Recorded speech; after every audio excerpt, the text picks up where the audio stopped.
Hello friends, இந்த வீடியோவில் பொது தமிழில் இருந்து மிக முக்கியமான கேள்வி மற்றும் பதில்கள் பார்க்கலாம். ஸோ வீடியோவை ஸ்கிப் பண்ணாமல் பாருங்கள். முதல் கொஸ்டின், அற இலக்கியம் என்று கூறப்படும் நூல் எது? அற இலக்கியம் என்று கூறப்படும் நூல் எது? ஆன்சர் திருக்குறள். முதல் காப்பியம் என்று கூறப்படும் நூல் எது? முதல் காப்பியம் என்று கூறப்படும் நூல் எது?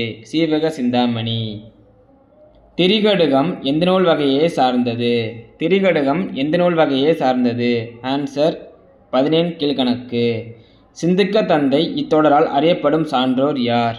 சிந்துக்க தந்தை இத்தொடரால் அறியப்படும் சான்றோர் யார்? அண்ணாமலை ரெட்டியார்.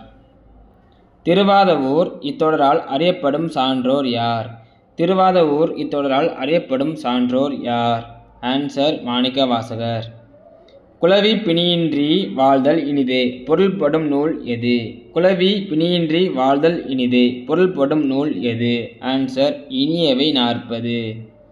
வாயுரை வாழ்த்து என்று அழைக்கப்படும் நூல் எது? வாயுரை வாழ்த்து என்று அழைக்கப்படும் நூல் எது? ஆன்சர் திருக்குறள். இடியோசை கேட்ட நாகம் போல் இவ்வுவமையால் விளக்கப்பெறும் பொருளை அறிக. இடியோசை கேட்ட நாகம் போல் இவ்வுவமையால் விளக்கப்பெறும் பொருளை அறிக.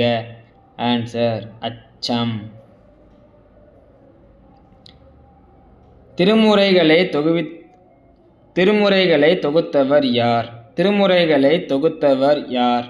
ஆன்சர் நம்பியாண்டார் நம்பி. நம்பியாண்டார் நம்பி. அத்தி பூத்தார் போல இவ்வுவமையால் விளக்கப்பெறும் பொருளை அறிக. அத்தி பூத்தார் போல இவ்வுவமையால் விளக்கப்பெறும் பொருளை அறிக. ஆன்சர் அருமை. வீடியோ பிடிச்சிருந்துச்சுன்னா சப்ஸ்கிரைப் பண்ணிக்கோங்க.